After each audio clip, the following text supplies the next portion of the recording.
오늘 이제 박정희 대통령 43주기를 우리가 모시기 위해서 왔습니다만은 이어서 이제 우리 박근혜 대통령 명예회복 위한 그런 국민운동본부 발대식을 오늘 갖게 되었습니다. 네. 지금 여기 한 100여 분 계시는데 이것으로부터 우리 박근혜 대통령 완전 명예회복의 출발점이 되기를 바랍니다. 제가 맨 처음에 박근혜 대통령과 직접 만난 것은 대통령 된 뒤에 박근혜 대통령이 당선돼가지고 당선자 신분에서 인수위원회를 만들지 않습니까? 근데 그 과정에서 저를 불렀어요. 그런데 저를 뭐로 불렀는가 하면 법무부 장관으로 부르셨습니다. 장관들 17명이 있고 장관급 위원장들에서 20몇 명이 있지만 그 중에도 제일 대통령이 신경 쓰는 것이 법무부 장관입니다. 왜 그럴까요? 뭐기 때문에? 여러분들이 나중에 이렇게 한번 돌아보시면 아시지만은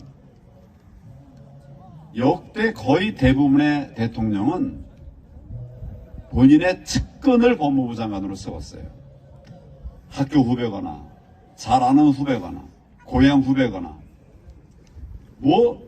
정말 믿을 수 있는, 내가 나쁜 일을 해도 지켜줄 수 있는 이런 사람을 법무부 장관으로 세웠습니다. 왜 그럴까요? 법무부는 검찰을 지휘하기 때문에 그래요. 검찰을 지휘하는 기관이 아무도 없죠. 네, 법무부밖에 없어요. 혹시라도 검찰이 수사를 하게 되면 그걸 이제 어떻게 보면 이제 견제하고 이렇게 하려면 장관이 정말 유사시를 대비해서 대통령의 측근이 돼야 되죠. 그런데 대통령의 측근이 될 필요가 없는 경우가 있어요. 어떤 때 그럴까요? 아무 부끄러운 게 없을 때. 잘못한 게 없으면 법무부 장관, 검찰 무섭습니까? 그러니까 알지 못하는 사람을 법무부 장관으로 세웠다는 것은 본인이 부끄러운 게 없다, 아무 잘못이 없다, 이런 생각 때문에 법무부 장관 지명하신 것입니다. 제가 지금 말씀드린 이유인지 아시겠죠? 지금 대통령은 법무부 장관과 어떤 관계입니까? 지금 법무부 장관은 대통령의 정말 일을 같이 많이 했던 이런 걸 측근이라고 하지 않습니까? 지금도 그렇게 하고 있잖아요. 지난 정권은 어땠어요? 지난 정권도 마찬가지. 근데 박근혜 대통령은 일면식도 없는 저를 장관 후보로, 법무부 장관 후보로 지명하셨어요. 여러분, 저는 그걸 보고 저분은 비리 부정이 없는 정말 깨끗하고 바른 분이다,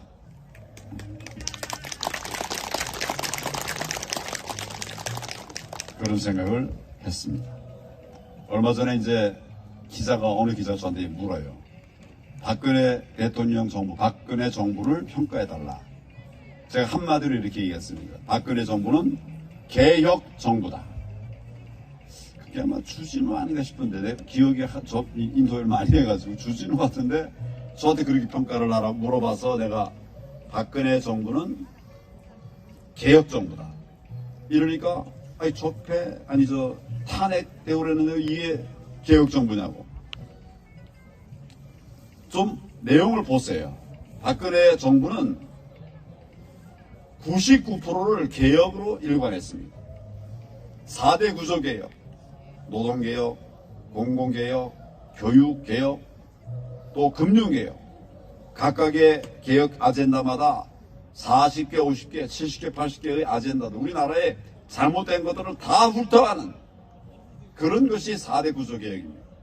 그 다음에 공무원들이 내 편하고 국민들이 힘들게 만드는 각종 규제들, 이거 규제 다 없애자. 규제 개혁 정부였습니다. 저도 총리로서 한 일 중에 굉장히 중요한 역할이 규제 풀기였어요. 규제 풀기. 규제 해제율이, 그러니까 내가 규제 풀어달라고 할 때 그 인용하는 비율이 과거에는 8%밖에 안 됐습니다.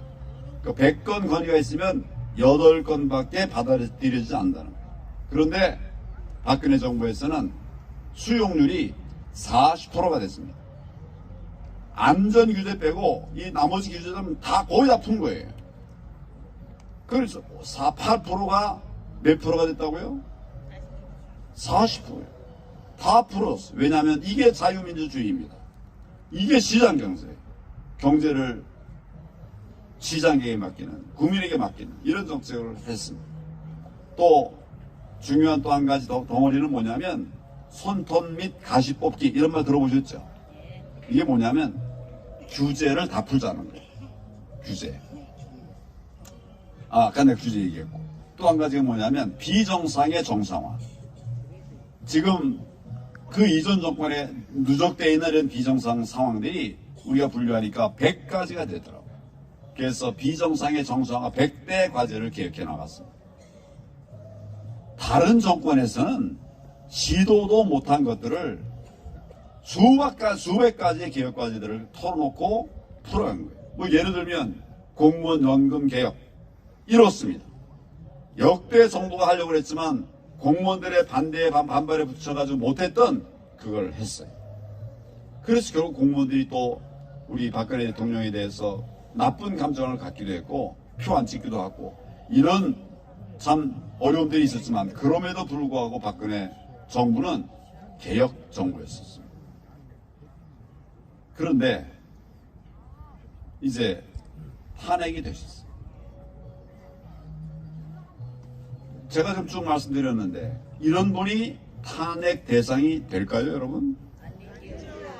안 되죠? 안 되는데 탄핵을 시켜버린 것이 정상적이 아닙니다. 그래 제가 좀 자세하게 말씀을 드리는 거예요.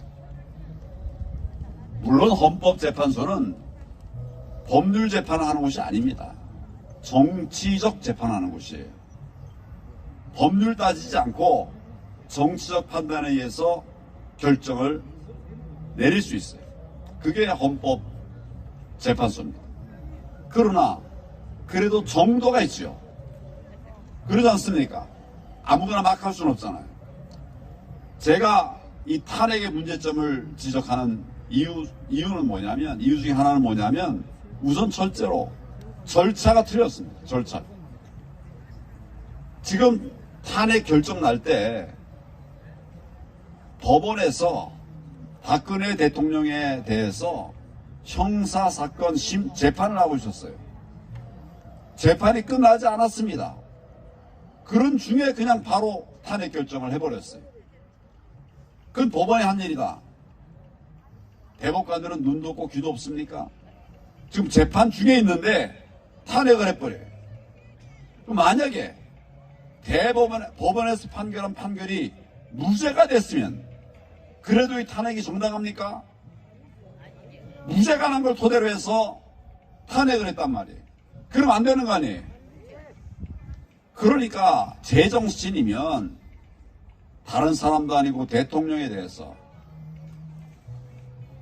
재판이 진행 중인데 끝내지도 않았는데 그거를 탄핵한 그 절차가 명백하게 잘못된 거예요. 자, 재판도 안 끝났는데 탄핵했다는 이 절차적인 흠결, 잘못 반드시 역사의 심판대에 다시 세워야 됩니다. 뒤집어야 됩니다. 한 가지만 제가 더 말씀드리죠. 지금 박근혜 대통령이 돈 받은 게 있습니까? 돈 받은 게 밝혀졌습니까? 지금 이재명이 좌파 이놈들은 그냥 수십억, 수백억을 그냥 자기 입속에 그냥 집어넣고 저렇게 무도하게 하고 있는데 지금 저놈들 다 탄핵했어야 되는데 탄핵 세력들이 탄핵하고 있습니까? 박근혜 대통령은 한 푼 받은 게 없습니다. 그래서 이놈들이 만들어낸 이론이 경제 공동체라는 거예요. 저는 법조인 생활 수십 년 했는데 도대체 그런 말 들어보지도 못했어요. 그런 놈을 갖다 놓고서 지금 이제 공범이라고 하고 있어요. 아무리 기다려도 박근혜 대통령이 이런 돈 받았다, 이런 비리가 있었다, 들어본 바가 있습니까, 여러분? 없습니다. 그걸 탄핵이라고 했어요. 절차도 잘못되었고 내용도 잘못된 것입니다. 제 말씀에 결론을 맺겠습니다. 바로 잡아야 됩니다. 바로 잡아야 되지 않겠습니까, 여러분? 그래서 제가 작년 말부터 박근혜 대통령 석방해라 이래가지고 세력을 모았습니다. 박근혜 대통령 석방하자, 정권 교체하자, 여기에 동의하는 사람들 전부 다 전화 한 통씩 해달라. 그 전화 한 통하는 게 힘이다. 이래서 제가 국민들에게 박근혜 대통령 석방, 정권 교체, 부정선거 예방 방지, 대책 마련, 이런 아젠다 4개를 가지고 국민들에게 표를 달라고 그랬어요. 혹시 여러분들 중에 그 도장 찍으신 분 있으면 한번 손 들어보십시오. 예, 여기도 벌써 계시잖아요. 예.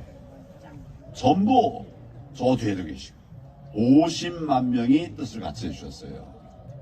여러분 몇 명이라고요? 50만 명. 제가 이분들에게 인사전화 한번 하려고 문자를 보냈더니 2천만 원 들었어요. 그렇지만 보냈습니다. 세력들이 모여졌어요.